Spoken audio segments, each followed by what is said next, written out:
interrumpir. Voy a empezar a grabar la sesión. Aquí preparé la material para la sesión de hoy.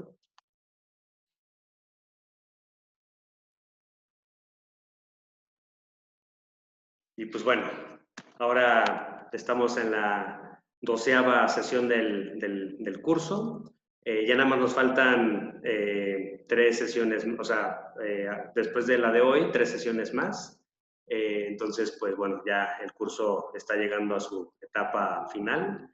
Y bueno, lo que les comentaba era que en esta sesión vamos a abordar el tema del debate sobre lo que se conoce como los pequeños empujones, los nudges, que siempre he tenido yo un problema sobre cómo traducirlo, porque, digamos, un nudge, digamos, literalmente significa un pequeño y suave empujón, muy por decirlo así,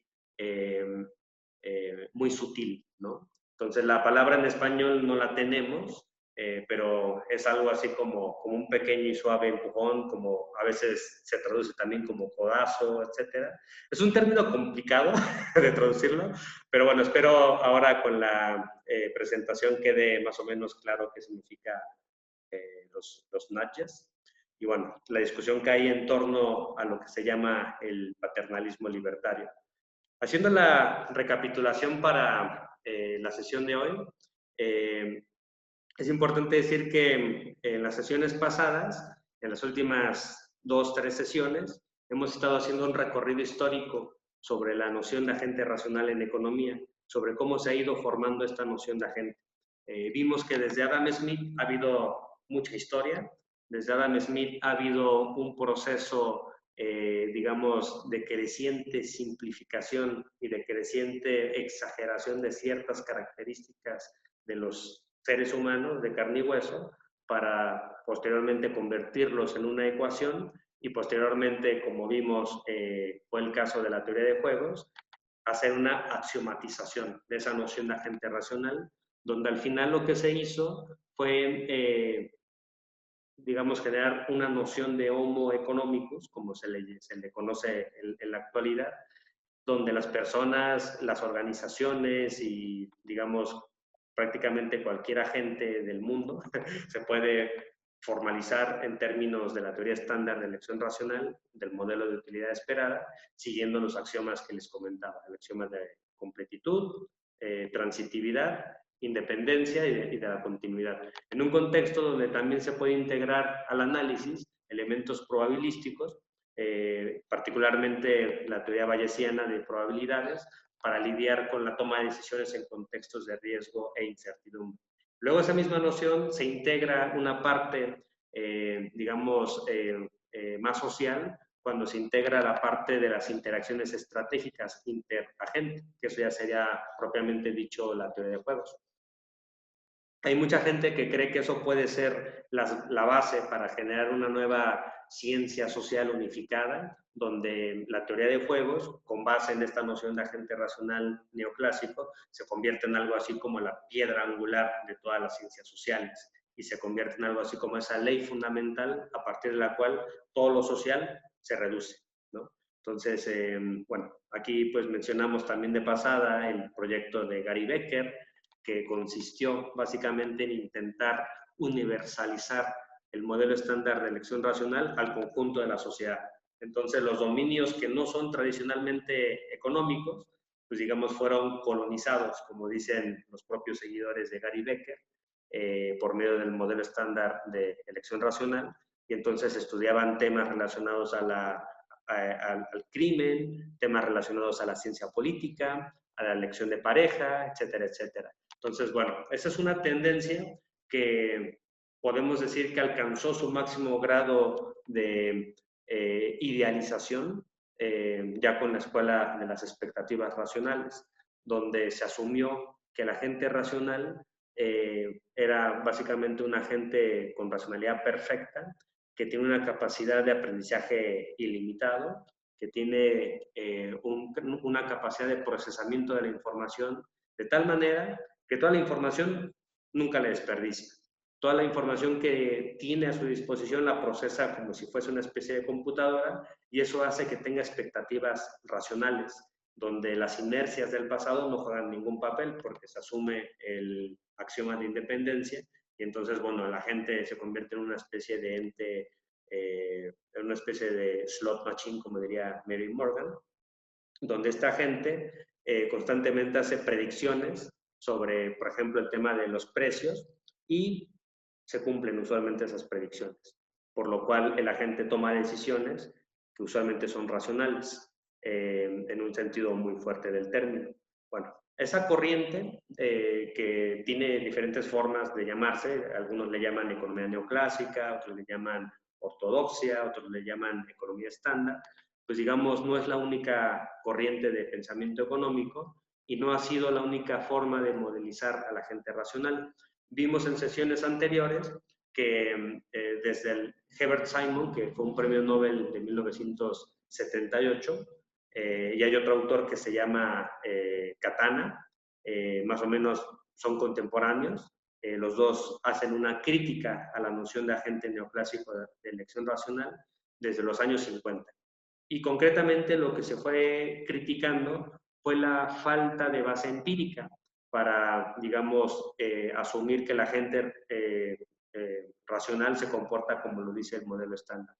Lo que se decía era que de acuerdo a la psicología, de acuerdo a las ciencias cognitivas, de acuerdo posteriormente a las neurociencias, el agente racional no cumple, no puede cumplir con los 4 axiomas que se plantean, el axioma de la completitud, la transitividad, la independencia, etc. Y que a su vez la capacidad de cálculo para hacer cálculos precisos sobre lo que serían las probabilidades también es una capacidad limitada, porque somos seres corporalizados, con una racionalidad acotada que no nos permite tomar decisiones óptimas. Entonces, aquí el punto principal es que se empieza a generar una nueva noción de agente racional donde la gente toma decisiones que no son óptimas. Toma decisiones que, digamos, lo llevan constantemente a equivocarse, lo llevan constantemente a cometer errores y muchas veces son los mismos errores, severos y sistemáticos, y por lo tanto se convierten en errores predecibles. Esto es importante porque ya después, digamos, en los años 70 y en los años 80, tuvo un auge dentro de la psicología de la toma de decisiones, el programa de Daniel Kahneman y de Amos Tversky sobre heurísticas y sesgos cognitivos. En la sesión pasada, pues explicamos en qué consisten las nociones de heurísticas y sesgos. Aquí, digamos, haciendo una pequeña recapitulación, el razonamiento heurístico son reglas de inferencia rápidas que ayudan a la gente a hacer inferencias probabilísticas y a resolver problemas, que usualmente son buenas, pero que también lleva a las personas a tomar decisiones que son equivocadas. Y estas decisiones que son equivocadas se les conoce como sesgos. Son sesgos porque en cierto sentido se considera que las decisiones se desvían, se sesgan respecto a las normas tradicionales de buen razonamiento. ¿Cuáles son estas normas tradicionales de buen razonamiento? Los principios de la lógica y los principios de la probabilidad. Aquí pusimos algunos ejemplos sobre cómo Kahneman y Tversky fueron haciendo una identificación muy, digamos, específica de los diferentes sesgos que los seres humanos tienen. Y digamos, eso hizo que, al menos dentro de la corriente de economía conductual que posteriormente se fue elaborando con Richard Taylor, se asumiera que el modelo neoclásico no tiene capacidad descriptiva, sino que solamente puede ser un modelo que nos dice cómo deberían de ser las decisiones, pero no nos dice cómo de hecho las personas toman sus decisiones. Entonces el modelo estándar, de acuerdo a la economía del comportamiento, deja de tener ese papel explicativo, porque no explica relaciones causales, no explica y no describe cómo las personas de hecho toman sus decisiones, en particular en contextos de riesgo e incertidumbre, donde además el contexto para tomar decisiones involucra tiempo limitado, de tal manera que las personas tienen que tomar decisiones rápidas que muchas veces los lleva a cometer errores una y otra vez. Entonces, en este contexto, digamos, hay una tendencia antagónica a la economía tradicional, donde más bien hay una desidealización de la noción de agente racional, donde se integran elementos con base empírica, elementos con base en la psicología cognitiva, con base posteriormente en la neurociencia, etcétera. Se integran elementos que buscan sustituir los elementos neoclásicos. Entonces, a esta manera de modelar se le suele llamar dentro de la filosofía tendencias naturalizadas, porque más bien todo supuesto tiene que tener base empírica, es decir, una base natural.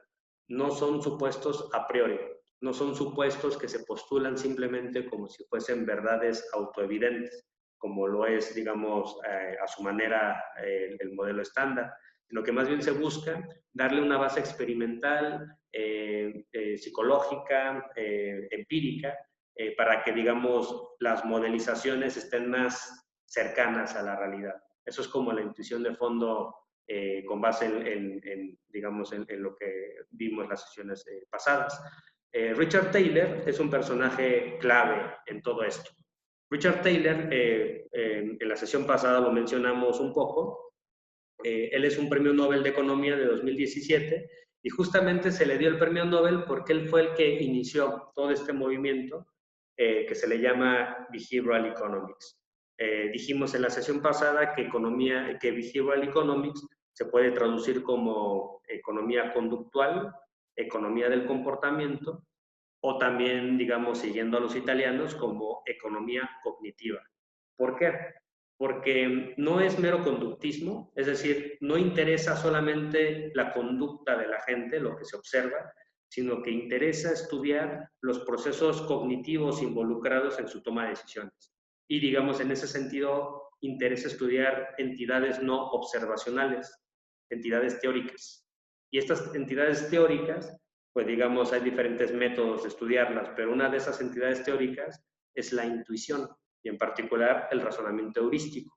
Por eso es muy importante hacer esta caracterización, porque lo que van a hacer estos autores básicamente es poner ejemplos más cercanos a la vida cotidiana y mostrar cómo las personas toman decisiones rápidas y cómo las consecuencias de tomar decisiones rápidas nos lleva a tener decisiones que no son las mejores, que nos alejan una y otra vez de los puntos óptimos. Entonces, eso es de fondo el programa de investigación de la economía conductual.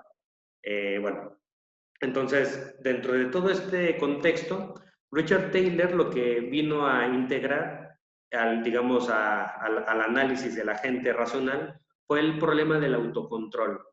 Integrando los elementos de heurísticas y sesgos de Tversky y de Kahneman, y al mismo tiempo integrando el modelo de utilidad prospectiva, donde interesa estudiar en particular el razonamiento heurístico, lo que hizo Richard Taylor fue estudiar los contextos en los cuales las personas toman decisiones que no revelan sus preferencias. Es decir, elecciones que no necesariamente nos dicen qué es lo que la gente prefiere. Y entonces ahí le interesó a Richard Taylor estudiar un fenómeno en particular que sería el de la incoherencia.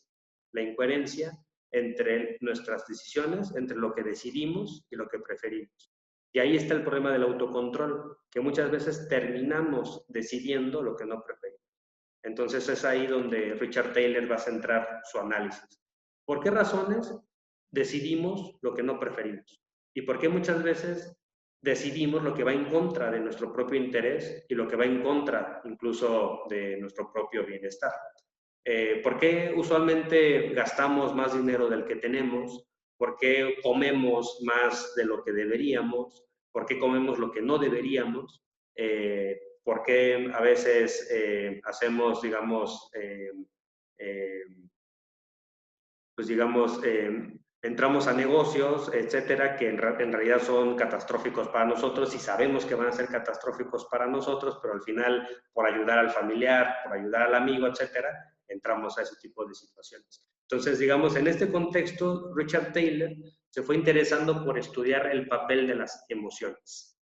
La manera en cómo integró este autor las emociones fue por medio de integrar elementos experimentales digamos, como técnica de investigación.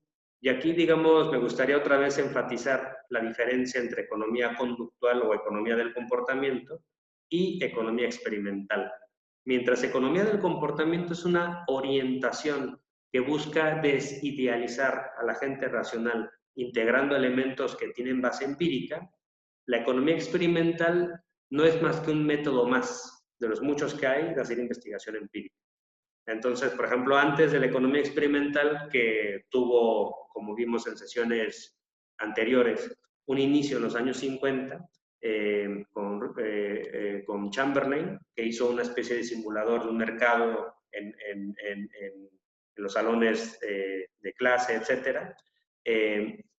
Digamos, desde ese momento se integró elementos experimentales para hacer análisis empírico. Antes de eso, lo que había eran estudios de caso, lo que había eran estudios econométricos, lo que había eran estudios históricos, estudios quizás también etnográficos, pero no habían elementos experimentales propiamente dichos.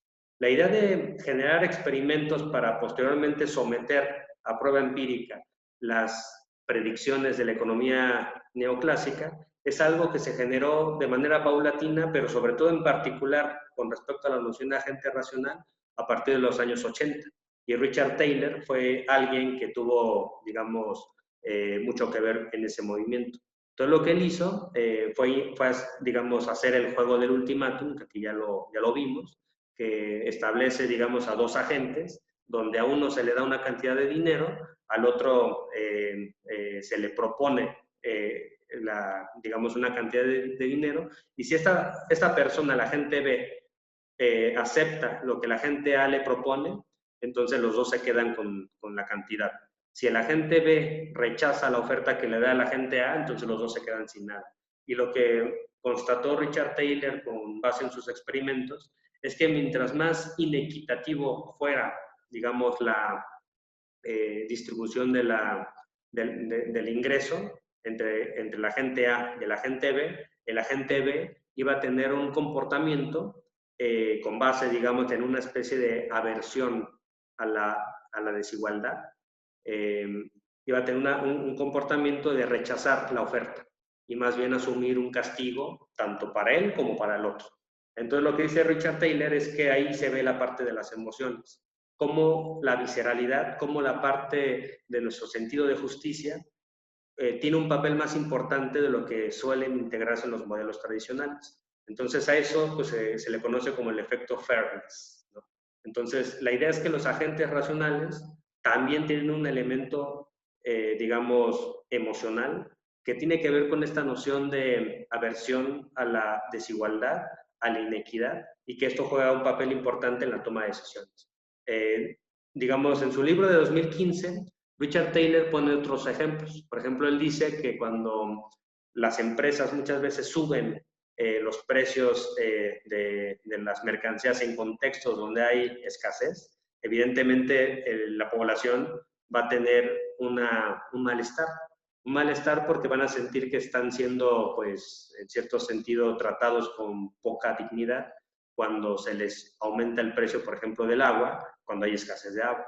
Entonces, ahí puede que incluso estos agentes posteriormente tengan actitudes de buscar castigar a la empresa, ya sea por medio de pequeños robos o ya, digamos, por medio de actos políticos más fuertes, ¿no? de castigo a estas empresas. Entonces, el papel de las emociones es súper importante.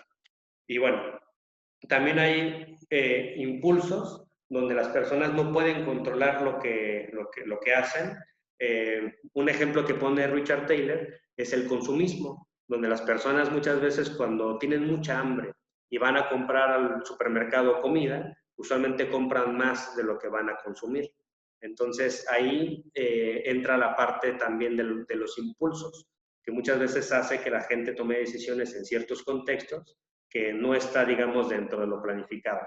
En los años 80, Richard Taylor intentó integrar diferentes elementos dispersos dentro de un modelo que le llamó el modelo del planeador y del que ejecuta, basado un poco en la metáfora del modelo agente principal agente, donde el principal sería, digamos, la racionalidad, pero el agente, el doer, el que ejecuta, no es tan racional. Es, digamos, una parte del ser humano que es más visceral, que es más metida como en estas dinámicas de inercias, de falta de autocontrol, etcétera, ¿no? Y bueno, posteriormente eso fue evolucionando hasta llegar a lo que hoy conocemos como la teoría del sistema dual de razonamiento. Ahorita se las voy a explicar. Pero bueno, esto para contextualizar la obra de Richard Taylor, que es un economista que me parece que se debe de estudiar, se debe de conocer. Es un teórico que además integró elementos conductuales en el análisis de lo que ahora se conoce como behavioral finance, y junto con Cass Sunstein hizo aplicaciones al estudio económico del derecho, donde igualmente criticaron bastante fuerte a la economía neoclásica, tratando de hacer ver que la manera en cómo las personas toman decisiones es mucho más compleja de lo que dice la economía estándar. Y bueno, ahí también desarrollaron aplicaciones dentro del terreno de las políticas públicas, que a continuación les voy a mencionar. Aquí me parece importante decir que en este contexto, ya digamos la economía conductual, la economía del comportamiento, ya está bastante relacionada con la psicología. En la actualidad ya serían dos ciencias inseparables dentro de la economía del comportamiento. Y entonces los sesgos cognitivos que yo les comentaba en sesiones pasadas, que eran principalmente ejemplos más de inferencia, etcétera, ya se les da una base más psicológica, con base en la que se conoce como la psicología de la percepción. Aquí les pongo ejemplos sobre cómo nuestra percepción, digamos, nos engaña. Por ejemplo, ponemos del lado izquierdo dos mesas y una pregunta suele ser, ¿cuál de las dos mesas es la más grande? Usualmente la gente, pensando rápido, etcétera, dice, pues la mesa de la derecha es la más grande, es como la más ancha, ¿no? Pero en realidad es lo mismo, es la misma longitud, es la misma mesa, nada más que puesta de manera diferente. Y digamos, el tema es que la percepción es lo que nos engaña. En el lado derecho hay unos círculos. Y aquí usualmente lo que ocurre es que a la gente se le pregunta, o sea, se les pregunta, ¿cuál de los dos círculos de en medio es más grande? ¿El que está a la izquierda o el que está a la derecha?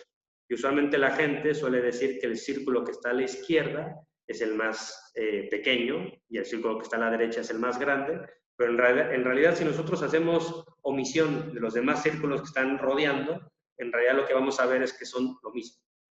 De nueva cuenta aquí, nuestra percepción es lo que nos engaña. Y lo mismo con respecto a el tema de cuántos palos hay. Hay unos que dicen que desde su perspectiva hay 4 palos y otros dicen desde su perspectiva hay 3 palos. El punto es, con todo esto, decir que las ilusiones cognitivas, los sesgos cognitivos, entran ya, digamos, dentro de la economía conductual, ya en un plano muy de la percepción. Ya son parte de cómo vemos el mundo. No es nada más cómo razonamos, sino incluso ya cómo percibimos. Y ahí entra ya el tema de la percepción del riesgo. Entonces, estos elementos se integraron ya de una forma más sistemática dentro de este sistema dual de la mente. Quienes pudieron leer el texto de Richard Taylor y Sunstein van a ver que ellos hablan de un sistema dual. Aquí yo lo único que estoy haciendo es seguir lo que Kahneman llama sistema 1, sistema 2, pero en realidad es lo mismo que dice Sunstein y Taylor. Básicamente el sistema 1 es un tipo de sistema que genera un tipo de razonamiento automático, instintivo, visceral, emocional, lleva a tomar decisiones rápidas. Ese es el punto. Con poca información, tomamos decisiones rápidas. Usualmente usamos este sistema cuando tocamos una superficie caliente y quitamos la mano, o cuando hacemos operaciones matemáticas súper simples, como decir 2 más 2 igual a 4. Ese es el tipo de situaciones donde usamos el sistema 2, perdón, el sistema 1. El sistema 2 es un sistema más reflexivo, más calculador, tiene mayor autocontrol, requiere de energía para pensar y usualmente lo usamos cuando estamos resolviendo un sistema de ecuaciones, cuando estamos buscando llegar a la derivada parcial de un sistema o cuando estamos tratando de tomar una decisión sobre de qué vamos a hacer nuestras tesis. Entonces, en ese contexto, el sistema 2 requiere de muchísima energía y usualmente las personas en su día a día, en las tomas de decisiones cotidianas, digamos, lo que dicen estos autores es que están en piloto automático, en el sentido de que la mayor parte de las decisiones las toma el sistema 1, no el sistema 2. Y eso hace que si bien, digamos, a veces tomamos decisiones adecuadas, etcétera, de manera muy constante tomemos decisiones que son erróneas, siguiendo, digamos, la psicología de la percepción, porque nos engañan nuestros propios sentidos, nos engañan nuestras propias percepciones. Y en ese sentido, muchas ocasiones nuestros errores son sistemáticos, predecibles, y, digamos, también hay un problema muy severo de falta de aprendizaje, porque muchas veces cometemos una y otra vez los mismos errores. Entonces, digamos, un poco pensando en cuál sería la metáfora para ejemplificar el tipo de agentes que tienen en mente Richard Taylor, Carl Sonstein, Kahneman y todos estos autores, es más o menos algo así.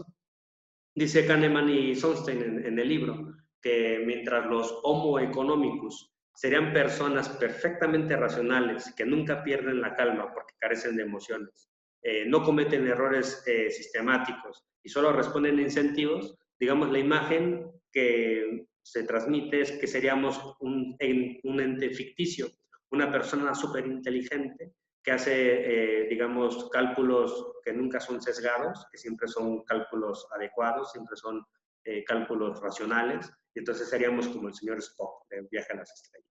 En cambio, digamos, ya integrando los elementos de la economía del comportamiento en el sistema dual de la mente, la imagen que tenemos de nosotros mismos, según esos autores, es que somos personas descuidadas, impulsivas, flojas, con poca fuerza de voluntad y que constantemente tenemos poco autocontrol. Entonces, la metáfora es que seríamos más parecidos a un Homero Simpson que a un señor Spock en nuestro día a día.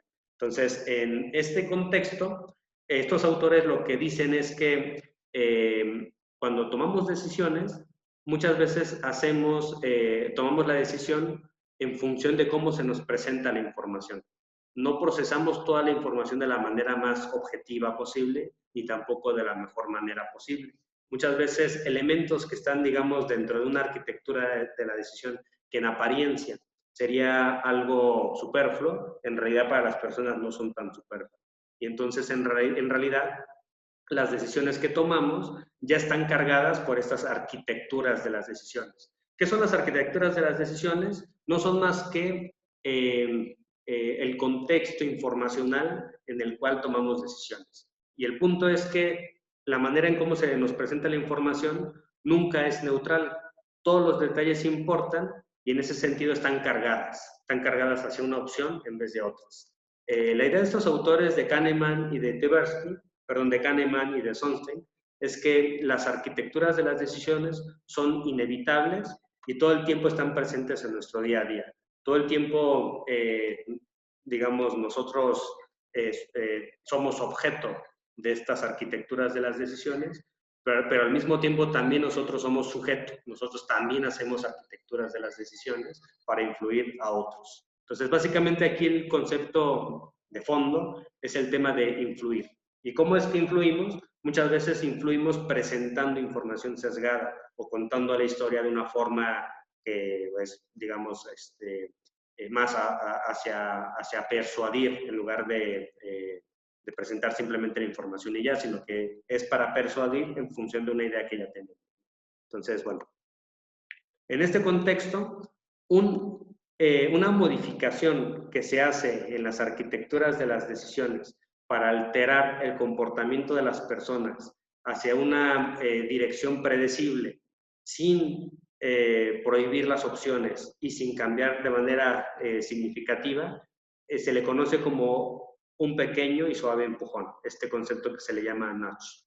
Y para, digamos, contar como un pequeño y suave empujón, un nudge, las intervenciones que se hagan tienen que ser fáciles y baratas de quitar. Los empujones no son mandatos, simplemente son formas de influir en el comportamiento de las personas. Y ahorita, como vamos a ver, poner la fruta, digamos, en una cafetería a la vista, lo que va a hacer es promover el consumo de esa fruta y, digamos, guardar la comida chatarra en los refrigeradores, lo que va a hacer es reducir el consumo de comida chatarra en ciertas cafeterías. Entonces, bueno, ya que puse el ejemplo digamos, esta es la intuición. Básicamente la idea es que los seres humanos seríamos como una especie de Homero Simpson, que llegamos a una cafetería y si vemos, digamos, ahí la fruta y si vemos que es gratis además, muy probablemente la vamos a agarrar. En cambio, si la comida chatarra está guardada en los refrigeradores, lo que se va a hacer usualmente es que los agentes no van a estar consumiendo las cosas. Entonces, en este contexto, Apu, digamos aquí, es el que estaría haciendo el empujón, presentando a Homero Simpson la opción de comer sano y comer insano, cargando la opción hacia comer de manera sana, poniendo la comida sana a la vista. Y entonces Homero Simpson, como tiene sesgos cognitivos y como tiene falta de autocontrol, lo primero que va a hacer es agarrar esa fruta. Entonces aquí tenemos un ejemplo de una arquitectura de la decisión y de un pequeño y suave empujón. Entonces, ya mencioné en qué consisten los empujones. Básicamente los empujones explotan todo el conocimiento que se tiene sobre sesgos cognitivos y ya mencioné que son fáciles de introducir, no son costosos y usualmente también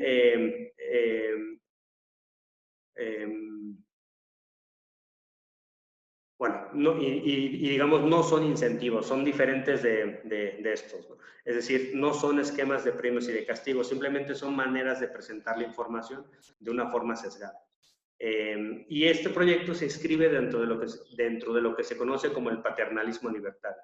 Más adelante voy a hablar de este concepto. Ejemplos de empujones que se aplican bastante en la literatura son las llamadas reglas por defecto. Muchas veces cuando una persona no toma una decisión en un contexto de tiempo limitado, una opción por defecto se activa. Un ejemplo que es muy típico es, por ejemplo, las renovaciones automáticas del Netflix. Cuando una persona contrata el servicio después de un año y si esta persona no decide de manera explícita cancelar, lo que hace la empresa es renovar de manera automática el contrato. Y entonces la opción por defecto está cargada hacia el bienestar de esa empresa y no, digamos, hacia el bienestar del consumidor. Eso es una especie de regla por defecto. Richard Taylor y Carl Sonstein aplicaron una especie de regla por defecto en los Estados Unidos, en la administración de Obama, para aumentar el número de contribuyentes de los sistemas de pensiones. Como en Estados Unidos ya se privatizó todo el sistema de pensiones y más bien allá la gente tiene que ahorrar y tiene que elegir las opciones que están en el mercado, el tema era que muchos trabajadores de Estados Unidos no estaban ahorrando nada, no estaban ahorrando, o sea, porque no eran parte de ningún programa de pensiones y como son agentes tipo Homero Simpson, pues no les interesaba, no estaban pensando en el futuro. Entonces lo que se hizo fue al grueso de las personas ponerlos de manera automática en un programa diseñado por el gobierno para que les diera, digamos, una pensión mínima que se considera, según los estándares de sus economistas, algo digno, y se les dio la opción de que se pueden salir de ese programa cuando ellos quisieran. Pero como la mayor parte de la gente tiene un tipo de comportamiento inercial que es guiado sobre todo por el sistema 1 de la mente, la mayor parte de la gente no se salió de la regla por defecto. Y entonces eso hizo que el incremento de las pensiones en los Estados Unidos subiera casi al 30%. Entonces, en ese escenario, esto se vendió como un gran logro de la economía conductual. Otro ejemplo es cuando una persona en Estados Unidos va y saca su licencia para conducir. El tema es que en Estados Unidos hay, digamos, una cuestión relacionada a la falta de donaciones de órganos para las personas. Entonces, lo que se dijo en este caso de empujón es que las personas que sacaron su permiso de conducir se les iba a poner de manera automática en un programa donde si fallecían por un accidente automovilístico, sus órganos iban a ser donados para los hospitales. Y entonces, a menos que la persona tuviera una convicción religiosa súper fuerte, como los evangelistas, de que no quieren que les toquen el cuerpo, etcétera, incluso después de fallecidos, a menos que sean personas con esas convicciones, la mayor parte de la gente se mantuvo, digamos, dentro del programa de donación de órganos. Y entonces eso hizo que subiera bastante también el incremento de órganos en los Estados Unidos, gracias a esta regla por defecto. La mayor parte de los empujones que se aplican en la literatura usan este tipo de reglas por defecto y apelan sobre todo a un tipo de comportamiento inercial de los agentes y una especie de comportamiento de desinterés, ¿no? Donde las personas muchas veces no deciden, pero en un contexto situado, no tomar una decisión en realidad es tomar una decisión y eso también tiene consecuencias. Entonces la economía conductual sobre todo lo que va a hacer es explotar esas consecuencias de no tomar decisiones. Ahora, no es el único ejemplo de empujón. Hay otros ejemplos de empujones como las llamadas advertencias gráficas. Ahorita voy a poner unos ejemplos. Las llamadas ilusiones cognitivas. Y bueno, también hay formas de diseñar espacios para que las personas vayan y tomen decisiones de cierto tipo. Ya les puse este ejemplo. Del lado derecho lo que tenemos son líneas que se pusieron en los coches, en las carreteras, para generar una sensación de que estaba aumentando de velocidad el coche, cuando en realidad mantiene la misma dinámica, mantiene la misma velocidad, pero como se estaba, digamos, ahí aproximando a una curva peligrosa, se ponen estas líneas para generar este efecto óptico de que vas más rápido. Entonces, todos los coches, todos los conductores, cuando van ahí y digamos, cruzan las líneas, de manera instintiva, bajan la velocidad. Y entonces eso lo que hizo en ciertas zonas de Estados Unidos fue reducir el número de choques. Entonces, eso fue un pequeño empujón que se aplicó y que hizo que hubiera, digamos, un mayor bienestar para las personas. El ejemplo de la derecha es un ejemplo muy chistoso, y se usó bastante en la literatura, sobre cómo evitaron que en los mejitorios de hombres, los hombres no ensuciaran tanto los baños, y entonces lo que se puso ahí fue una mosca, y simplemente el hombre cuando llegaba ahí a hacer sus necesidades buscaba atinarle a la mosca, y eso hizo que se redujera, digamos, el número de suciedad de los retretes, ¿no? Entonces, bueno, estos son ejemplos de empujones que se aplican y hay más ejemplos que se están aplicando a cosas de alimentación, cosas sobre ecología, cosas sobre pensiones y un largo etcétera. Entonces, ahorita hay una literatura bastante especializada en el diseño de estos empujones para aplicarse en diferentes aspectos de la vida cotidiana. Hay más ejemplos de empujones que ya involucran las interacciones entre las personas. Recuerden que un concepto clave en la economía conductual es el de influir y cómo las personas se pueden influir unos a otros. Y aquí entra la noción de empujones sociales. Los llamados empujones sociales involucran información sobre lo que hacen los demás y también involucran presiones que hacen los compañeros para que una persona tome, digamos, una decisión, dado que se ha documentado la evidencia experimental que nos importa la percepción que otros tienen de nosotros, es decir, importa la reputación. Entonces, ejemplos de empujones sociales, pues es, por ejemplo, lo que llamarían algunos el mayoriteo.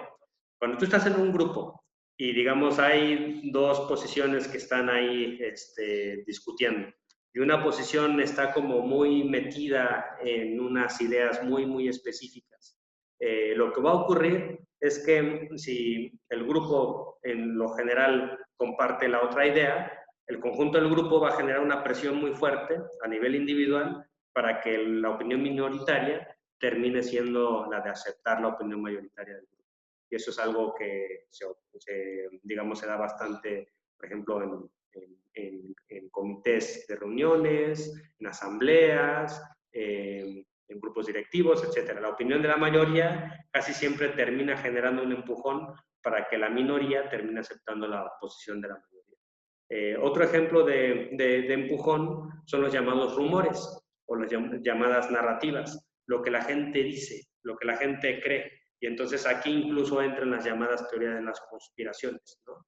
Entonces aquí es importante decir que no todo empujón en la literatura es un empujón para el bien, también hay empujones para el mal, y dentro de estos empujones para el mal, además de los ejemplos que ya les comentaba de las reglas por defecto que aplican empresas, también están las teorías de la conspiración. Y ahora lo vemos bastante con el tema del COVID-19, donde muchas personas generan ideas falsas como eso de que supuestamente en los hospitales en realidad estaban quitándole el líquido de las rodillas a las personas y que en realidad el tema del COVID era un pretexto para eso, ¿no? Entonces, bueno, hay teorías de la conspiración de todo y son ejemplos también de maneras de influir en el comportamiento de otras personas.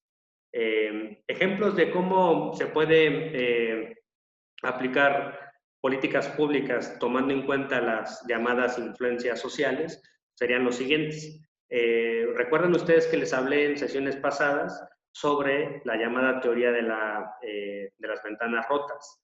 La idea de esta teoría es básicamente apelar a un mecanismo cognitivo básico que es el de la imitación.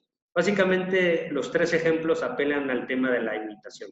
Hacer lo que otros hacen y hacer lo que la mayoría hace o hacer lo que una persona modelo hace. Digamos, el tema de la imitación se convierte en un elemento crucial. En el primer caso, tenemos que si en un lugar hay muchas ventanas rotas, lo más probable es que las personas cuando vean que todas las ventanas están rotas van a agarrar una piedra y van a seguirlas lanzando para terminar de romper todas las ventanas. Entonces, digamos, esta teoría se usa bastante para justificar, digamos, a nivel de lucha contra el crimen, el tema de la percepción social que hay sobre la impunidad. Entonces, si lo que tú generas como gobierno es la sensación de que hay impunidad porque hay corruptos que se están enriqueciendo y no pasa nada, lo que va a ocurrir es que otras personas van a imitar a esos corruptos y entonces va a haber más corrupción. Si ves más personas, digamos, en las calles simplemente vendiendo droga, lo que va a ocurrir es que más personas van a vender droga. Entonces, esa idea de la imitación es algo que está presente. Entonces, el tema es evitar que se generalicen comportamientos disprácticos por imitación. ¿Y cómo se evita eso? Simplemente cambiando las ventanas rotas por ventanas limpias y en ese sentido tratar de evitar siempre que se vayan generando la percepción de que todo se está rompiendo, ¿no? Entonces, en este caso, las políticas públicas que se sugieren suelen ser políticas de tipo tolerancia cero, ¿no? Tolerancia cero hacia la corrupción, básicamente. Entonces, eso es un tipo de ejemplos, ¿no? En el lado derecho, hay un fenómeno de psicología que se estudia bastante, que tiene que ver con cómo cuando una persona, digamos, tiene un accidente, otras personas caminan y lo ven y muchas veces no ayudan, no se acercan a ayudarlo. Y eso ocurre en muchas ocasiones, sobre todo en grupos muy grandes de personas, en el sentido de que nadie quiere ayudar, pero en realidad lo que ocurre es que hay una especie de bifurcación de la responsabilidad. Y entonces ocurre en muchas ocasiones que en grandes aglomeraciones nadie ayuda a la persona que lo necesita. La manera de evitar ese tipo de comportamientos es cambiando las normas sociales y para cambiar las normas sociales se requiere, digamos, tener agentes que tomen la iniciativa y, por ejemplo, en estos casos, cuando una persona, empieza a ayudar, las demás empiezan a ayudar. Eso es muy curioso por el tema de la imitación. Entonces, digamos, aquí el tema de los valores y de tratar de apelar a las cuestiones más de iniciativa para ayudar a otras personas que lo necesiten, digamos, es algo que se promueve bastante en esta literatura. Y finalmente, otro ejemplo de llamados empujones sociales es apelar a normas cambiantes, normas sociales cambiantes. En este caso se aplicó un póster en contra de la lucha contra la corrupción en un país de África, en Sudáfrica. Y la idea es que cada vez más personas se involucran en el pago ¿cómo se llama? De sobornos. La idea es que en este experimento, porque esto se realizó en un experimento de campo, se aplicaron, digamos, unos experimentos donde se hacían unos juegos de simulación computacional y lo que se encontró es que en los lugares donde se pegaron estos pósters, menos personas jugaron a ser el que hacía, digamos, el soborno, que en los lugares donde no se hizo nada. Entonces, la idea es de apelar a normas sociales cambiantes, supuestamente también genera un cambio de comportamiento social a nivel agregado. Bueno, estos son ejemplos de empujones y la filosofía que está detrás, que sustenta este tipo de perspectiva, es lo que se conoce como el llamado paternalismo libertario.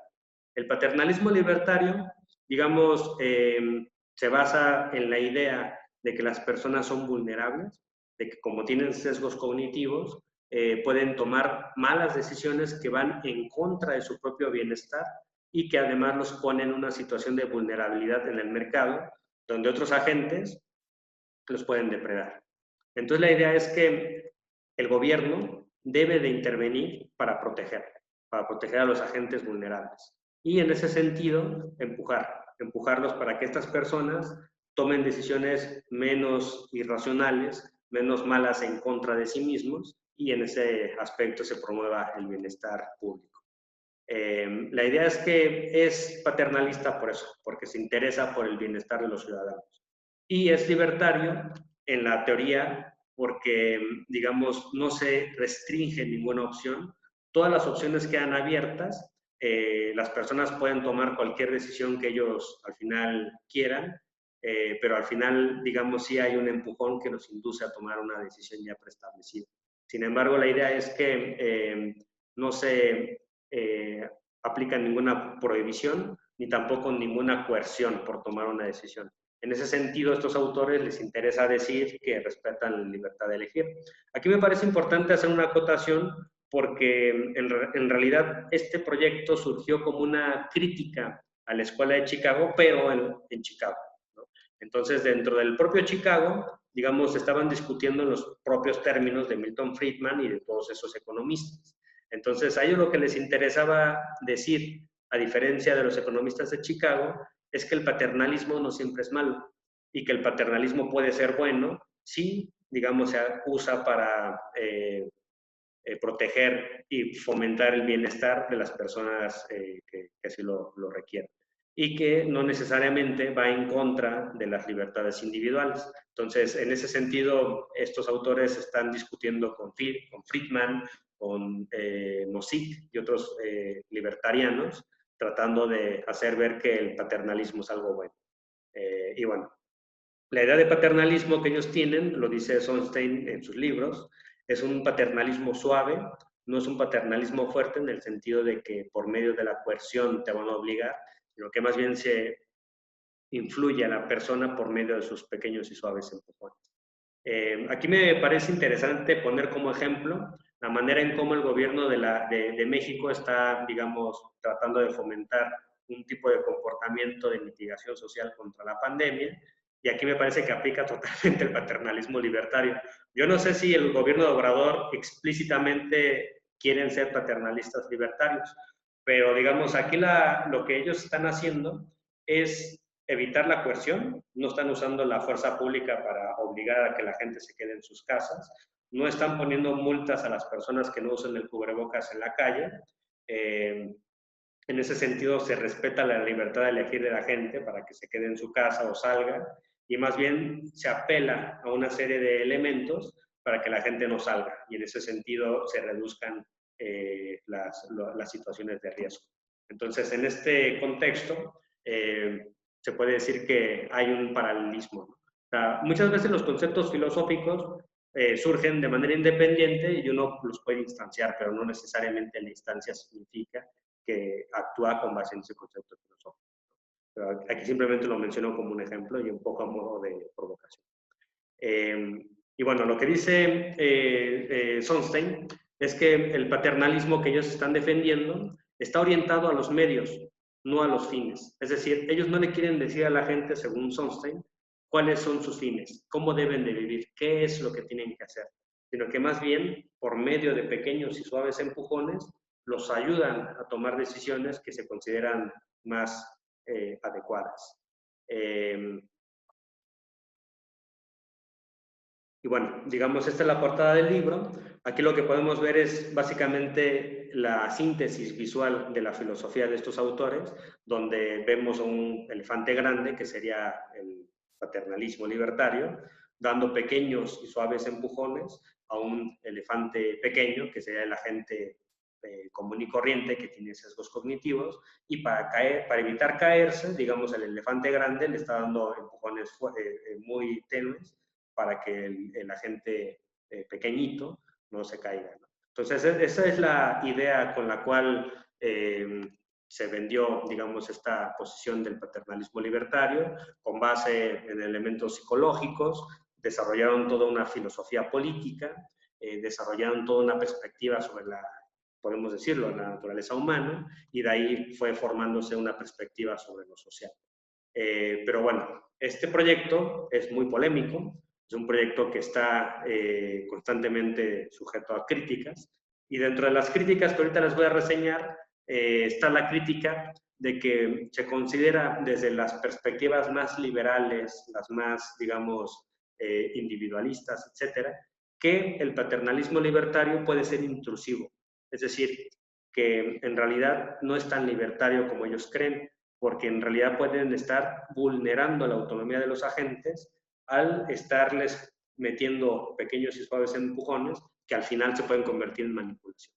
Y esta manipulación puede ser peligrosa para el ejercicio propio de la libertad, porque entonces las personas no ejercen de manera consciente, de manera responsable, y no se responsabilizan de las consecuencias de sus propios actos, dado que hay otros agentes, en este caso el gobierno, que en realidad ya está decidiendo por ellos.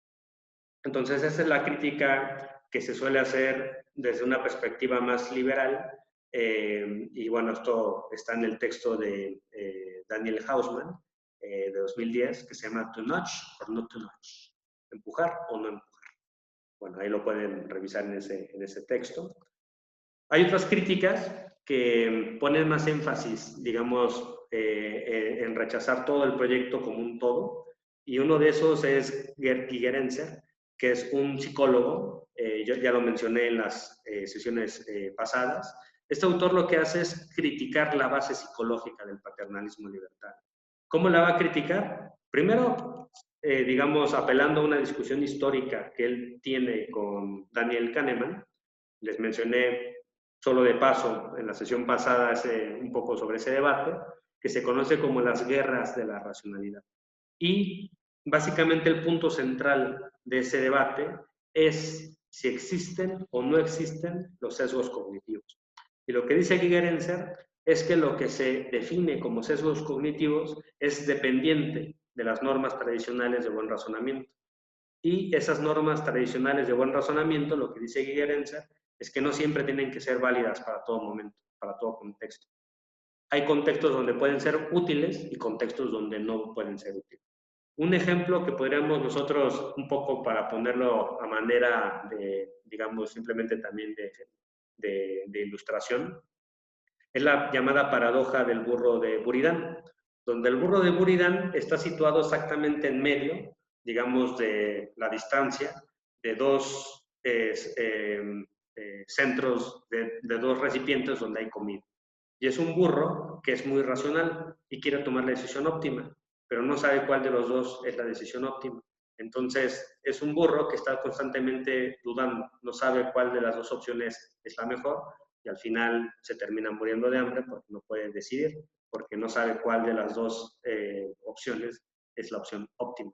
Entonces, lo que dice, digamos, un poco Gigerenzer en este contexto es que si nosotros simplemente quitamos la idea de optimización, se disuelve la paradoja del burro de Buridan, porque simplemente lo que le interesa al burro es comer, y ya. Y si simplemente le interesa comer, cualquiera de las dos opciones, pues es la opción satisfactoria.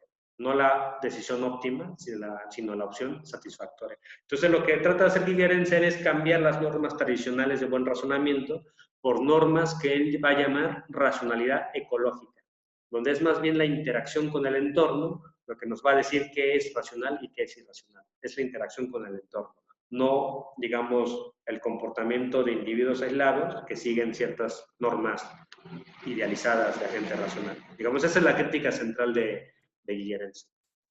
Y lo que él va a decir es, partiendo de esa crítica, es que las bases psicológicas del paternalismo libertario son erróneas porque no toman en cuenta que la racionalidad es ecológica y, en ese sentido, para Gigerenzer, la base de la cognición no es el sistema dual de la mente.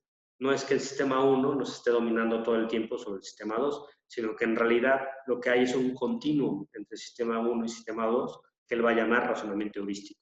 Y este tipo de razonamiento heurístico es para Gigerenzer la base de la evolución y es lo que nos ha permitido lidiar con la incertidumbre y sobrevivir como especie en contextos azarosos, de tiempo limitado, donde tenemos que tomar decisiones rápidas, instantáneas, y él piensa que estas heurísticas se fueron moldeando con base en un proceso evolutivo, donde las personas tenían que tomar decisiones sobre si salían o no salían de casa, sobre si salían o no salían de sus cuevas, sobre si había o no había un depredador escondido en la maleza, etcétera, etcétera. Y entonces lo que dice Gigerenzer es que los sesgos cognitivos en realidad no son tan malos, sino que son buenos en el sentido de que nos ayudaron a sobrevivir. Y con base en ese tipo de sesgos, nosotros estamos aquí como especie. Entonces, eso es el argumento que da Gigerenzer, un argumento sobre todo evolucionista. Y desde ahí lo que va a decir es que el paternalismo libertario asume que las personas somos idiotas. Y él dice, eso va en contra de nuestra propia evolución, va en contra de nuestra propia naturaleza humana, y más bien lo que ocurre es que el problema no es que la persona sea irracional, sino que hay un entorno que induce a que las personas tomen decisiones erróneas. El problema no es del individuo, sino es del entorno. Eso es lo que va a criticar Gigerenzer. Y Gigerenzer lo que va a decir es que si se asume además el paternalismo libertario como filosofía, se va a tender a infantilizar a la población. Lo que se tiene que hacer, según este autor, es enseñarle a las personas a usar de una forma más racional sus heurísticas. Entonces, en este contexto, él va a hacer la crítica y un poco se conecta con lo que preguntaba Arturo hace un rato, relacionado al tema de quién es el arquitecto de las decisiones. El arquitecto de las decisiones, a su vez, ¿quién garantiza que no tenga sesgos? Por otro lado, ¿quién garantiza que ese arquitecto de las decisiones no tenga conflictos de interés? Entonces, lo que va a decir Gigerenzer es que esos arquitectos de las decisiones son también presas de sus propios sesgos y no hay garantía de que van a hacer lo mejor por la sociedad. Entonces, lo que él va a apostar sobre todo es a la noción de educación. Y por educación va a entender este autor entrenar a las personas en el correcto uso de su razonamiento heurístico. Entonces, bueno, él ya se va, digamos, hacia la radicalización del proyecto de las heurísticas. Y de hecho, él dice que en todas las escuelas de economía se debería de enseñar razonamiento heurístico a las personas porque en la vida cotidiana nosotros tomamos decisiones con heurísticas, no con base en el teorema de Bayes, no con base en el modelo estándar de elección racional, y que los sesgos, si bien pueden ser algo que muestre que no somos perfectamente racionales, en realidad lo que necesitamos es más educación para usar de la mejor forma, digamos, viable, etcétera, en nuestro razonamiento heurístico. Entonces, el horizonte político que plantearía este autor es que más bien tendríamos que apostar a ser una sociedad adaptativa, una sociedad autorregulada por gente que tenga razonamiento heurístico, que les dé esta capacidad de lidiar con el contexto de riesgo e incertidumbre sin necesidad de gobiernos protectores. Es decir, que cada agente tome sus propias decisiones y sepa qué hacer en contextos de incertidumbre. Bueno, eso es el proyecto Gigerenzer. Es un proyecto que me parece súper interesante, pero que al mismo tiempo también tiene sus críticas, etcétera. Igual ahorita que termine de hacer la exposición las comentamos. Y bueno, algunas de las respuestas que da Cass Sunstein a todas estas críticas, ¿por qué la diferencia de Taylor? Sunstein, como es un abogado, se mete ya más en las discusiones como más filosóficas, más políticas, más de filosofía moral. Y lo que él va a decir es que todas las críticas de Gigerenzer son demasiado generales. No se limitan solo al paternalismo libertario, ni solo a los empujones, sino a cualquier forma de gobierno. Entonces ya el nivel de discusión ya es otro, ya es un nivel de filosofía política, no es una discusión específica de empujones. Por otro lado, lo que dice Sonstein es que los empujones también pueden ser educativos, porque si tú induces empujones en una situación estable, tarde o temprano se va a terminar generando una propensión de la gente a que decida por esa opción y no por otra. Esto es un tema polémico, pero bueno, ahí lo que dice Sonstein es que si bien hay un tipo de empujones que no son educativos, hay otros empujones que sí son educativos. Y un ejemplo que va a poner es el tema de los etiquetados. De hecho, lo menciona como graphic warnings. El tema de, por medio de gráficas, por medio de etiquetados, comunicarle a la gente los riesgos que involucra comer comida chatarra. Alto en sodio, alto en grasas, alto en carbohidratos, etc.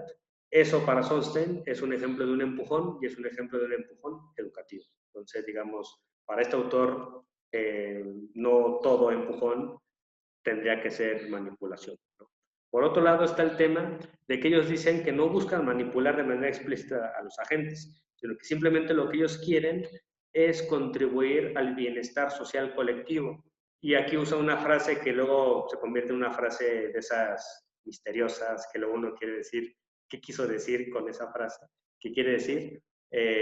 La frase fue, vamos a ayudarle a las personas a que tomen decisiones como si ellos mismos las hubieran tomado. Entonces, bueno, esa decisión de como si ellos mismos las hubieran tomado, es una frase que está sujeta a debate, etcétera. Y bueno, ahí termina la exposición de la sesión de... Entonces,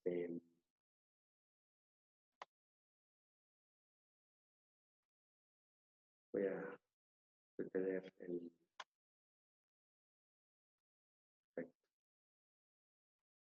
Bueno, no sé si fui demasiado rápido, no sé si fui como muy rápido en todo. Ya saben que cualquier pregunta, cualquier comentario, pues aquí lo pueden hacer.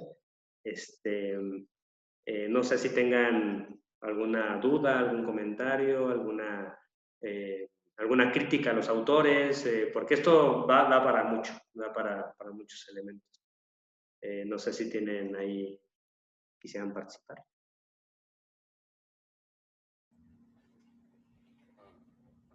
Pues, bueno, yo sí quisiera expresar mi preocupación por el paternalismo libertario, porque sí me parece que sí es muy propenso a la manipulación, sobre todo porque al momento de establecer objetivos, creo que precisamente ahí en ese momento puede haber problemas, ¿no? Y precisamente de lo que hablábamos del etiquetado, y es que, bueno, yo ya había externado en otra ocasión mi preocupación de estos, porque, por ejemplo, se pone en la misma caja de exceso de azúcares a una lechera, a esta leche condensada con azúcar, que a un Yakult, que sí los dos tienen azúcar, pero por el hecho de tener azúcar, a los dos ya les ponen exceso de azúcares, ¿no? Entonces ahí ya veo yo también una manipulación, que puede haber un interés, un buen interés, un interés noble, pero que sin embargo hay un peligro, ¿no? Creo que en eso comparto más la opinión de Ginger Etzer, creo que es el que dice que hay que mejor educar, sí, hay que mejor educar a la población, ¿no? Es más complejo, pero yo estaría más por esa parte, ¿no? Sí, sí, sí. Sí, es un tema complejo, es un tema que, pues justamente el tema de la educación y empujón es como el meollo del asunto. Eh, ¿Qué tanto empujar? Empujar, digamos, involucra no educar.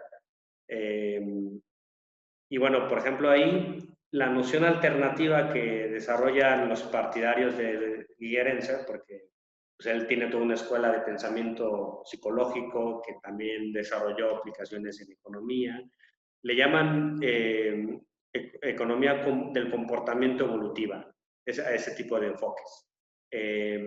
Ellos, en contraposición a la noción de nudge, inventaron la noción de boost, es decir, impulsos. Y los impulsos, a diferencia de los nudge, buscarían ser más educativos, buscarían apelar más a los instintos, apelar más a la manera en cómo, de manera evolutiva, el ser humano, digamos, evolucionó para medir riesgos, y estos riesgos se miden por frecuencias. Entonces, por ejemplo, una de las cosas que yo he estado trabajando es ese tema de impulsos educativos aplicados a la alimentación, y uno de los ejemplos que ellos ponen son reglas heurísticas del buen comer. Entonces, por ejemplo, una heurística que no sería un empujón, según estos autores, que sería más bien un impulso, sería decirle a las personas, no consumas nada que tenga el azúcar como uno de los tres principales ingredientes dentro de sus contenidos, porque eso significa que lo que vas a consumir es mayoritariamente azúcar y te va a hacer daño. Otro ejemplo que ponen de un boost es decirle a la gente, solo consume aquellos productos que eventualmente se van a echar a perder, porque los productos que no se van a echar a perder contienen muchísimos conservantes, y los conservantes pues son dañinos. Entonces, digamos, ese es el tipo de ejemplos que ellos tienen. Otro ejemplo que tienen es la idea de consumir solo productos que te puedes imaginar sus ingredientes en estado natural. Y si, digamos, tiene más de 3 ingredientes, de los cuales no puedes pronunciar el ingrediente, no lo consumes. Entonces, digamos, ellos en ese aspecto van a una parte más educativa, y van a esa parte de darle a las personas reglas heurísticas, reglas simples, que les permitan tomar decisiones de manera rápida, y en ese sentido, por ejemplo, en el caso de la alimentación, comer de una forma más adecuada. Hay un libro que se llama Food Rules, las reglas de la alimentación o las reglas de la comida, y justamente es una compilación de estas reglas heurísticas. Y lo que ellos quieren hacer es que estas reglas se generalicen al conjunto de la sociedad. El tema de los etiquetados, pues estos autores yo creo que, bueno, yo no he visto que se posicionen sobre ese tema. Probablemente no es claro que estén en contra ni a favor. Como es un debate que además es complejo porque las empresas sí pensaban que los etiquetados iban a reducir el consumo de comida chatarra, es probable que Gerenser y todos ellos estuvieran a favor de los etiquetados. Pero probablemente lo que ellos preferirían sería que los etiquetados fueran todavía más educativos, y que simplemente no diga alto en azúcares o alto en grasa, sino que tuvieran ahí un elemento más educativo. No sabría yo cuál, pero probablemente por ahí buscarían ellos ir, como poniendo figuras o algo así, que de manera rápida comunique los riesgos de consumo, pero que dé una información más precisa a las personas sobre qué es lo que están comiendo. Y porque eso de alto o bajo en azúcares o alto o bajo en grasas, podría ser que para estos autores, para Gigerenzer, sea infantilizar a la población. Entonces puede ser que por ahí vaya la respuesta de ellos.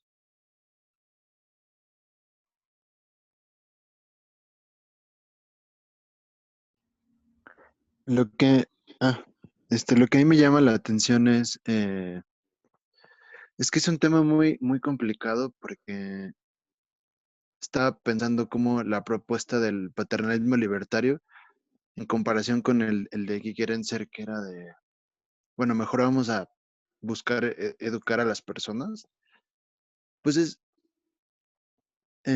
¿cómo decirlo? O sea, a mí me parece que es muy atractivo el paternalismo libertario porque en principio te dice, bueno, no vamos a hacer gastos, va a ser una solución inmediata a problemas, ¿no? Va a ser rápido. Y bueno, justo pensando como en temas de que hoy en día los tiempos son más acelerados, son más rápidos, ya no hay tiempo de esperar tanto. El problema con la propuesta de Gigerenzer es que pues necesita que haya muchos gastos, que se eduque a muchas personas, ¿no? A todos los niños que van a venir de las generaciones de ahora en adelante. va a ser necesario educarlos, ¿no? Y va a ser necesario contratar gente y va a ser necesario evaluar que eso funcione, ¿no? Y eso toma como mucho tiempo, ¿no? Eso tiene que ser como algo de a largo plazo y permanente y pues a veces la política actual pues no tiene tanto tiempo, ¿no? Para mostrar resultados, ¿no? Y ya, pues sí, eso me parece pues un problema interesante, ¿no? No sé. Claro. Sí, por ejemplo, una de las cosas que no mencioné ahorita en la presentación, pero que en la literatura está, es el tema de en la complementariedad entre impulsos, educación, incentivos, empujones. Y justo lo que acabas de decir es un tema clave, que es el tema de tiempo, y que a veces el gobierno necesita tomar decisiones rápidas, instantáneas, para que la gente, digamos, a su vez tengan comportamientos inducidos por parte del gobierno, y es ahí donde entran los empujones como medidas de corto plazo. Y algunos autores sí consideran que los empujones pueden ser útiles en el corto plazo para que las personas, digamos, en contextos de riesgo, como una pandemia, puedan tomar decisiones adecuadas. Un ejemplo es poner en el piso líneas de distancias entre unas y otras, de más de 1,5 metros o 2 metros, y usualmente lo que ocurre es que la gente cuando llega sí que se pone sobre la línea y en ese contexto guardan la sana distancia. Entonces, ese es un ejemplo de un empujón que hace que las personas tomen decisiones, digamos, adecuadas para mantener la sana distancia y no necesariamente eso involucra explicarles los argumentos científicos de por qué tienen que guardar esa distancia y no menos, ¿no? Simplemente se presupone que la gente no le va a interesar saber y más bien se ponen estas líneas para que las personas eviten, digamos, estos choques entre sí, ¿no? Entonces, por ejemplo, eso es un caso.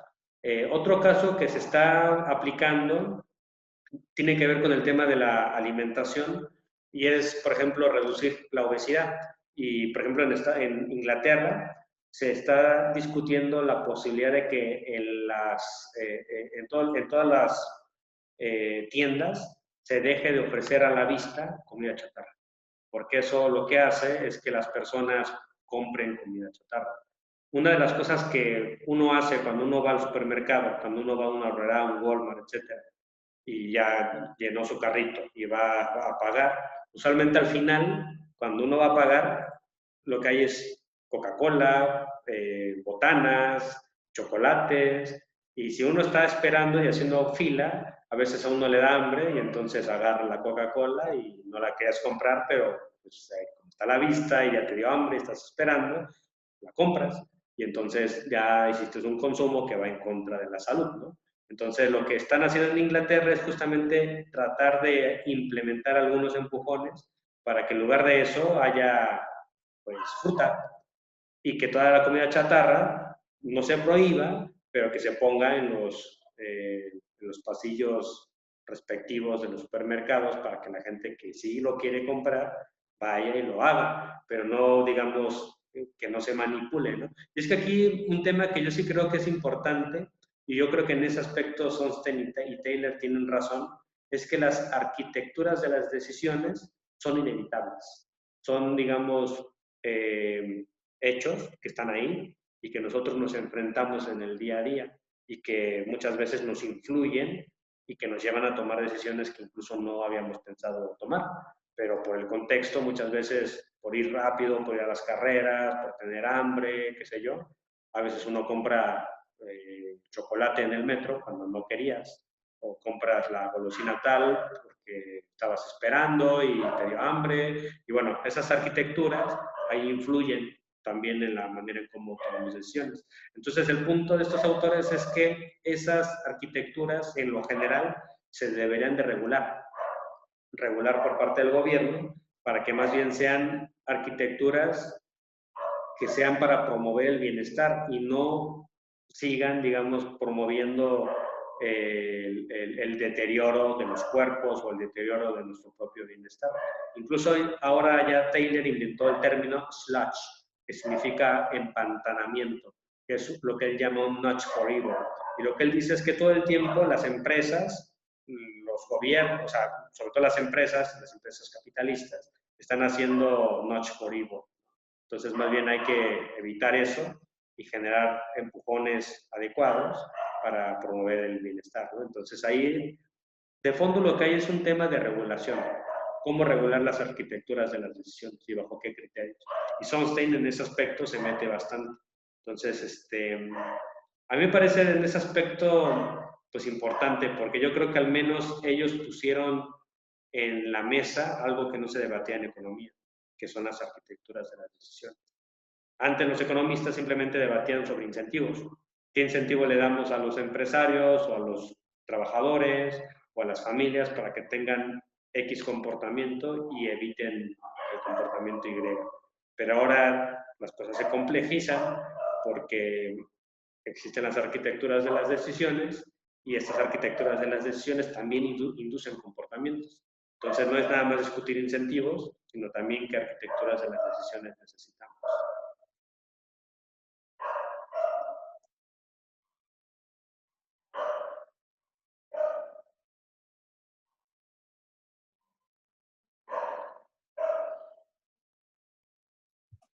Yo estoy de acuerdo con lo que comentó Luis, en el sentido que a veces educar puede ser muy lento y a veces hay que actuar. Esa crítica que le hacen al paternalismo libertario, que es intrusivo y una forma de manipulación, es una crítica que también se le puede hacer no necesariamente a la economía neoliberal, sino a la mercadotecnia. Que es definitivamente intrusiva y manipuladora. Un caso de finales del siglo XX fue la famosa seducción subliminal, Sí. que se estudió y se prohibió porque estaba demostrado que era todo lo que se dice del patrimonio libertario: intrusiva, vulneraba la autonomía psíquica y manipulaba de una manera tramposa, al grado tal de que se prohibió. Y al grado tal que hasta la fecha están prohibidos los anuncios de cigarrillos o de licores por televisión. Además que esta seducción subliminal era mucho más intrusiva. En una fotografía de una revista a color, manipulaban subliminalmente para que cayeras, muchas veces con seducción erótica, ¿no? De tal manera que era muy difícil de bloquear. Entonces, siento que sí, sí hay que tener moderación al usar el patrimonio libertario, pero también es necesario que exista una control. Prueba de ello es que existe la Profeco, por ejemplo, ¿no? Entonces, todos los atributos adversos de ese paternalismo lo tienen ya, de hecho, desde hace muchos años, los oferentes de productos que manipulan mediante la publicidad. Esa es mi opinión. Sí, sí, sí. No, sí, sí, a mí me parece muy, muy importante porque ahorita pues es un tema que me parece importante decirlo, que las críticas que se le han hecho al paternalismo libertario también se han hecho a otros proyectos, otros enfoques. Ahorita tú mencionas muy bien el tema de los mensajes subliminales y el psicoanálisis que ahí estaba involucrado, que más bien usaban psicoanálisis para tratar de generar estos mensajes subliminales, etcétera. Y digamos, cuando de hecho se empezó a usar la noción de incentivo, que ahora parece ser que es una noción neutra, en su momento no lo fue. Y en su momento se vinculaba incentivos con lavado de cerebro. ¿Recuerdan el texto que leímos de Ruth Grant, donde hablaba de la ética de los incentivos? En ese texto lo que ella menciona es que en Rusia, en la URSS, se usaban, digamos, un sistema de premios y de castigos, de distinciones, etcétera, para inducir o reforzar comportamientos y inhibir otro tipo de comportamientos. Y lo que se criticó en sociedades pues, occidentales, es que eso era demasiado intrusivo, que eso violentaba la libertad de las personas, el libre albedrío, que violentaba también, pues, la libertad, bueno, todo eso, ¿no? Que no era educativo, etcétera, y criticaban los incentivos. Pero al final los incentivos terminaron naturalizándose dentro del propio cuerpo teórico de la economía y hoy nadie los critica. Hoy los incentivos es lo más normal y todo funcionario público te habla de los incentivos. Necesitamos hacer los incentivos tal, pero en realidad eso también es manipular en cierto sentido. Y más bien, pues lo que dice Sonstein, y eso es interesante, en un libro que se llama La ética de la influencia, lo que él dice, Sonstein, es que influir no es malo en sí mismo. Lo que más bien es bueno o malo es el para qué influyes. Y eso es lo que está sujeto a ética, lo que está sujeto a regulación, lo que está sujeto a discusión jurídica. Y lo que él propone es que se tiene que regular los notch. Y para ello, pues, formar, digamos, leyes, formar institutos, formar organismos que se encarguen de regular el uso de las arquitecturas de las decisiones, porque estas son inevitables. Están ahí, operan en nuestro día a día y hace que cometamos, pues, actos de cierto tipo.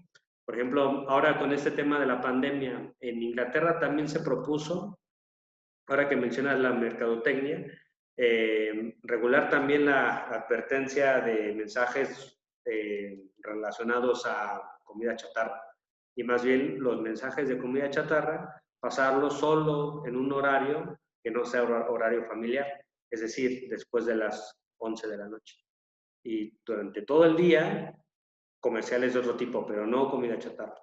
Y eso es algo que se está discutiendo con mucha fuerza allá, porque también allá la obesidad generó muchas tasas de letalidad, creo que de las más altas en toda Europa.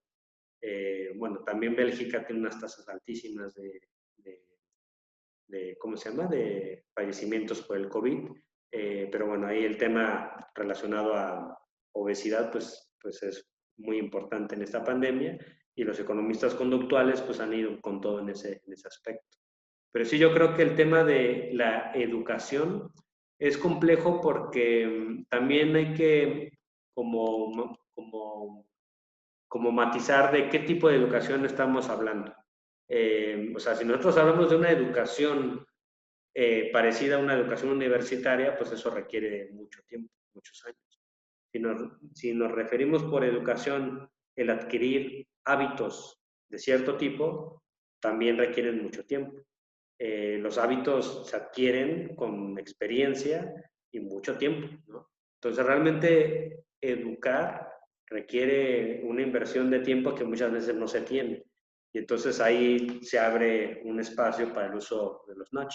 Pero estos deben de ser, pues, digamos, en un contexto regulado, siguiendo una ética, siguiendo ciertos valores para normativizar su uso, no simplemente dejarlos a uso discrecional de los gobiernos. Entonces, digamos, a las discusiones éticas sobre los empujones, todo eso va por ahí, como en esta parte de cómo regular los notch, pero ya considerando que son una realidad, que existen, que son inevitables y que más bien pues tenemos que lidiar con ellos.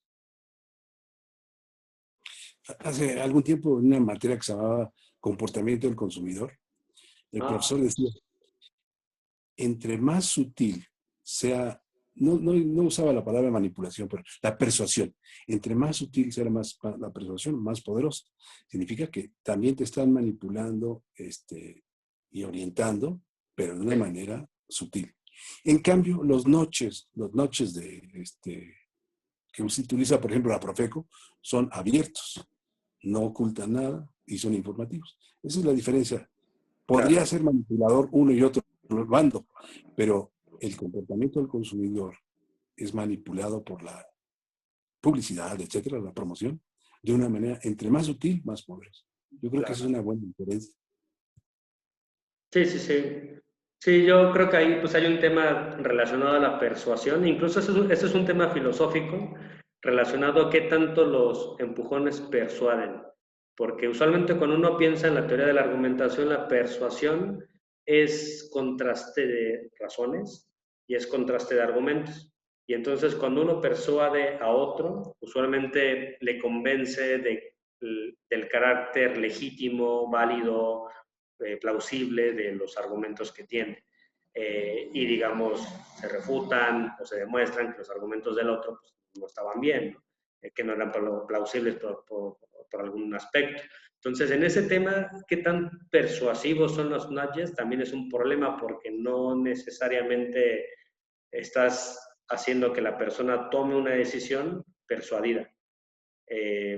Más bien la estás empujando a tomar una decisión preestablecida, sí, pero eso no es persuasión. Entonces, ahí también es un tema interesante de ver qué tanto una cosa es sustituta de la otra y de cómo pueden ser complementarias. Por ejemplo, dentro de las cosas que ahorita se debate también sobre estos temas, es que el comportamiento no es nada más algo relacionado a lo que hacemos, sino también a lo que pensamos, a las razones que tenemos para actuar. Entonces ahí la parte de lo que se conoce como racionalidad axiológica se vuelve crucial, porque ahí es donde entran la parte de los rumores. Es decir, ¿por qué mucha gente no se quiere poner o no va a quererse poner la vacuna contra el COVID-19? La razón las da la teoría de la conspiración.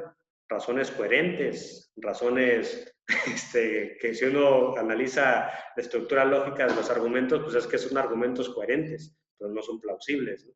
El tema de que seguramente Bill Gates nos va a querer poner chips por medio de las vacunas, pues hace que mucha gente se persuada de que no quiere. Y entonces a esos, ¿cómo los convences? Pues es complejo, ¿no? Entonces ahí lo que dirían y un tema ético es, bueno, si no quieren, ¿qué hacemos con ellos?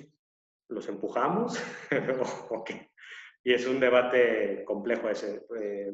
En sociedades como la China, sociedades de ese estilo, esto no es un debate, ¿no? O sea, esto simplemente se hace lo que diga el gobierno chino y ya está. Y en cambio, en sociedades liberales esto es complicado porque realmente entonces, ¿qué hacemos? O sea, ¿qué sería ahí un comportamiento responsable? ¿Qué sería ahí un comportamiento democrático? No es fácil decirlo, ¿no? O sea, uno podría decir, pues sí, el que se quiera vacunar, se vacuna y el que no, no. Ok, pero el problema está que al final los que no se vacunen, no es nada más una decisión de ellos de manera individual, sino que incluso a sus hijos no los van a vacunar. No van a vacunar incluso a sus papás o cosas así. Y entonces ahí, ¿qué hace el gobierno? Es un tema complejo, ¿no? En ese aspecto. Pero también, digamos, obligar simplemente así de, bueno, pues ni modo, se vacunan todos y ya. Pues en sociedades como la nuestra eso es un problema enorme. Y seguramente esas van a ser discusiones que se van a dar.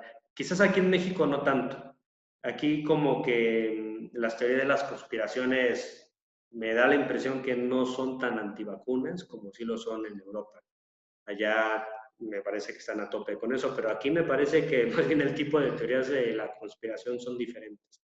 Son como que más bien el gobierno es corrupto, es malo y por lo tanto nos va a poner una vacuna que nos va a hacer daño, algo así.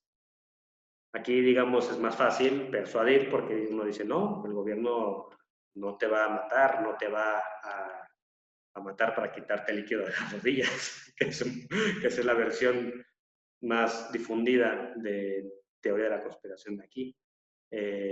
Aquí, y en cambio las teorías de la conspiración de allá de Inglaterra sí que estaban en ese tema, ¿no? De que Bill Gates nos va a poner unos chips y luego por esos chips nos va a controlar.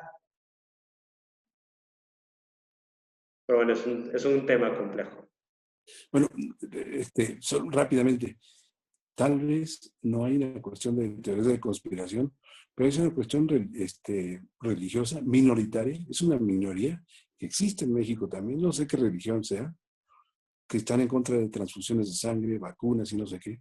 Y ya en Inglaterra hubo un caso, por cierto, que tuvo que ir a la corte para un muchacho que no podía salvarse más que con una transfusión y mientras fue menor de edad, sus padres lo impidieron. Pero cuando fue mayor de edad, estaba en su decisión y entró al juicio y demás. Y Wow. la decisión que se tomó fue la siguiente. Como el Estado tiene la obligación de garantizar la vida de los individuos, se le obligó a aceptar la transfusión. Digo, en su contra y todo, pero Claro. quiero decir, ese tema a lo mejor no es tan enorme en México, pero sí existe también. ¿eh? Sí, Sí, también existe. Sí, creo que la religión son los testigos de Jehová.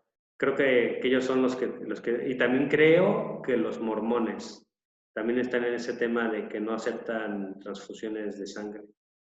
Lo que dirían Tyler y Sóstenes, respetamos libertad de elegir individual, cada quien se hace cargo, etcétera.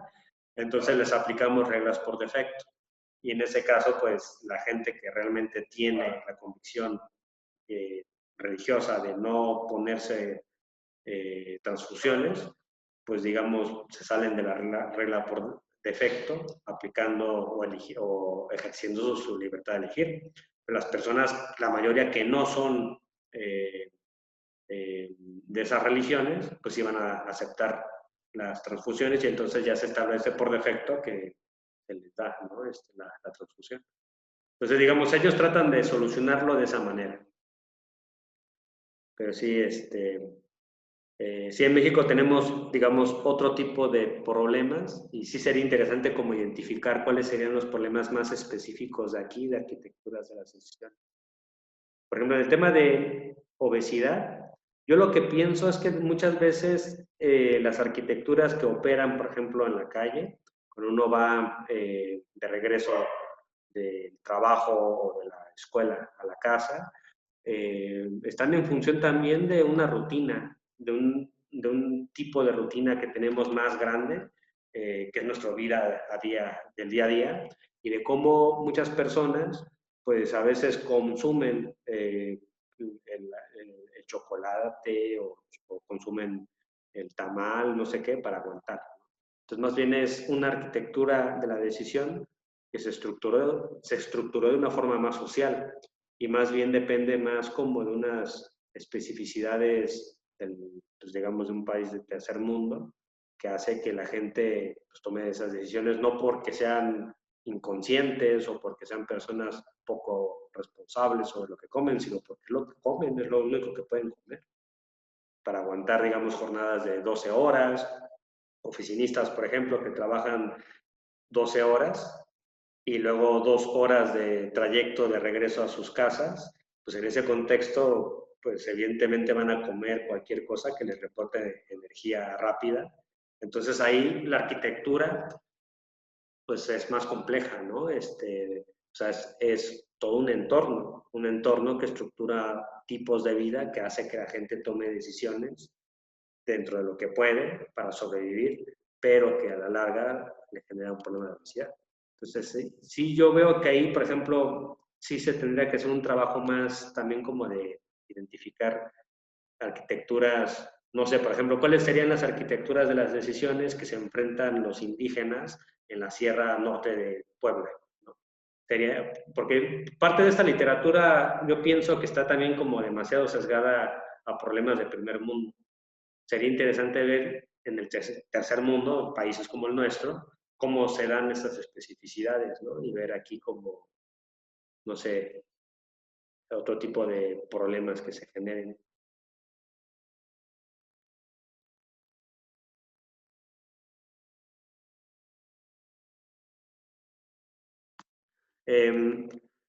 Ya vi que son las 12. Si quieren, ahorita damos unos 15 minutos de descanso y ahorita nos volvemos a conectar para retomar la exposición de Luis Avena. Igual iniciamos antes con comentarios y dudas que tengan y luego ya Ah, mira, qué bueno que nos vas a presentar justamente algo así que comentas, Luis. Bueno, entonces ahorita les mando el link y nos volvemos a conectar en unos 15 minutos. Entonces, hasta ahora. Vale. Ok. Sí.